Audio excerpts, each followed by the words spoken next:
अगूने वज़ीर आज़म मियाँ नवाज़ शरीफ़ जी मुल्क आमद के सिलसिले में शहदादपुर में नवाज़ लीग अगवान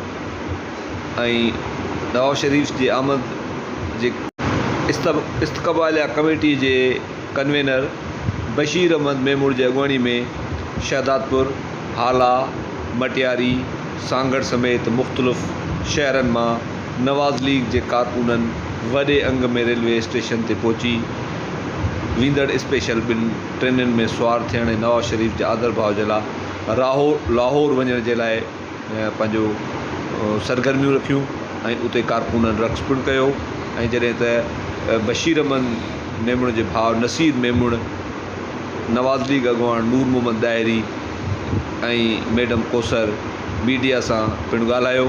जॾहिं त रेलगाॾियुनि के अचण जो सिलसिलो जारी हुयो ऐं कारकुन वॾे जोश ऐं जज़्बे से नारेबाज़ी करे रहिया हुआ।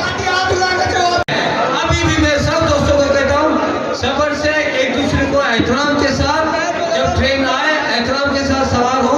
मियां नवाज शरीफ और बशीर साहब के मुरीद हैं, उनके साथ कारकुन हैं, उनके साथ चलेंगे तो उनकी वजह से अगर से थोड़ी तकलीफ हो तो मेहरबानी करके उसको दरगुजर भी करना है।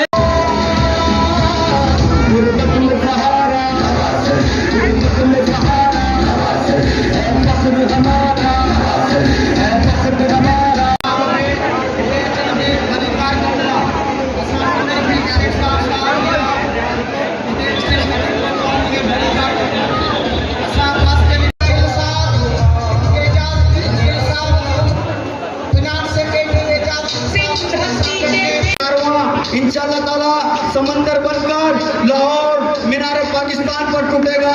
लाखों की तादाद में अपने कायद के इस्तकबाल के लिए ये कारकुनान रवा दवा है। आज शहदादपुर रेलवे स्टेशन इस बात की गवाही दे रहा है कि बशीर मेमन की क़यादत में ये शहदादपुर के शहरी, ये मुस्लिम लीग नून के कारकुनान मुत्तहिद मुनज़्ज़म होकर कन्वीनर की क़यादत में लाहौर मीनार पाकिस्तान पर रवा दवा है।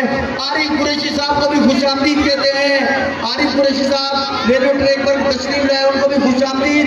आज के कन्वीनर पाकिस्तान मुस्लिम लीग नून नवाज शरीफ इस्तकबालिया कमेटी सिंध के कन्वीनर प्लेटफार्म पर आ जाएं, ट्रेन का ख्याल रखें, बच्चे भी रेलवे ट्रैक पर आ जाएं, प्लेटफार्म पर आ जाएं। अख्तर राजपूत साहब को भी खुशामदीद कहते हैं।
बशीर अहमद मेमूर के भाउ नसीर अहमद मेमूर नूर मोहम्मद दायरी ऐं मीडिया से ॻाल्हाईंदे तफ़सील ॿुधाया त नवाज़ लीग के अगवान नवाज़ शरीफ़ के मुल्क अचण जे लाइ असीं सभु ख़ुशि आहियूं। असांजी सिंध केॾी परेशान हुई, केॾी परेशान, न को रोड, न को रस्ता, न को स्कूल, न को हॉस्पिटल। तव्हां उनजी हालत ॾिसो।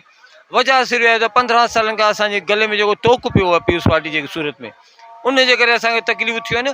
पोइ का राह ॻोल्ही पिए असांजे सिंध जी आवाम है, उहा हिन जो रिएक्शन है। ही उन माण्हू जो रिएक्शन है त बशीर साहब जी मोहब्बत में, जॾहिं बशीर साहब मुस्लिम लीग नवाज़ जेका ज्वाइन कई है, उन जे मोहब्बत में त हिकिड़ो जेको गारंटीड माण्हू है, जेको प्रूव्ड ईमानदार है, प्रूव्ड सही इंसान है, उन जे करे तव्हां ॾिसो केतिरा माण्हू जो जोश है।